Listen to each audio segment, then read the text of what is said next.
I want to read to you some of the things that I've written about the Dye Preserve Golf Club. Joe Webster, he was a great guy, and he used to work for Harbor Town up at Hilton when I built Harbor Town and everything. But Joe hired me to do the Dye Preserve, and it's been a great event. It's been a really great event, and I want to read to you what I have to say about the Dye Preserve. Okay?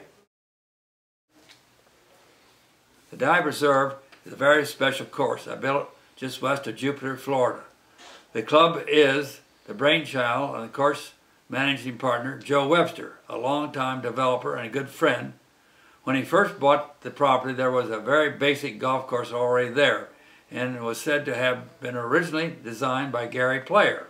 In 1988, I came in and rebuilt the golf course using the same routing. They called it Cypress Links, and it was a fine facility.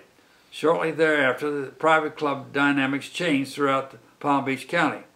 In the early 1990s, an exclusive club membership in Palm Beach County could be had for $5,000 or $10,000. By the decade's end, the figure had skyrocketed to 6 figures.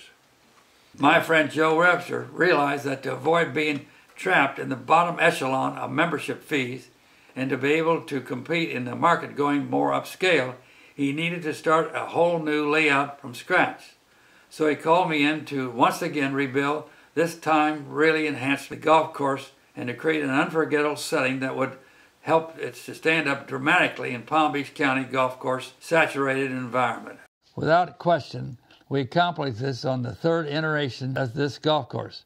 Surrounded by thousands of acres of environmentally protected wooded and grassland, the Dye Preserve is teeming with wildlife, and each of its 18 holes is unique and engaging and almost totally free of housing.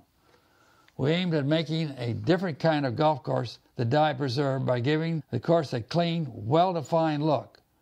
South Florida is dead flat, so the golfers need some help to see the shape of every hole from the tee. The fairways are wide and the greens are good size, and the water is in play, but usually adjacent to narrow waste areas or buffer zones of St. Augustine grass. The St. Augustine grass provides a look that screams old Florida and does a wonderful job of framing and defining fairways throughout the course.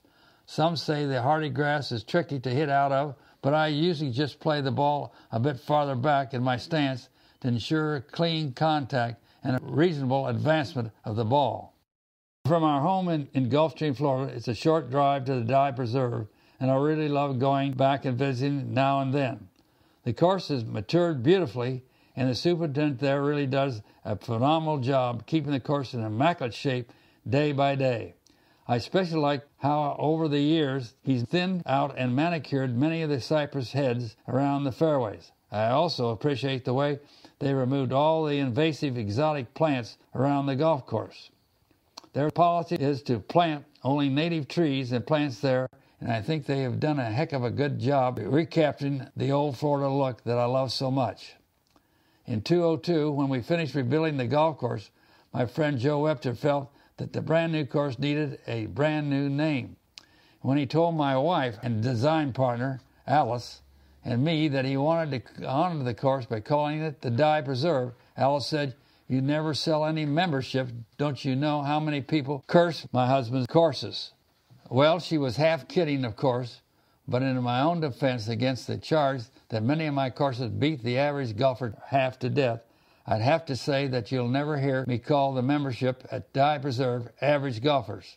They are ardent golfers and in a league of their own.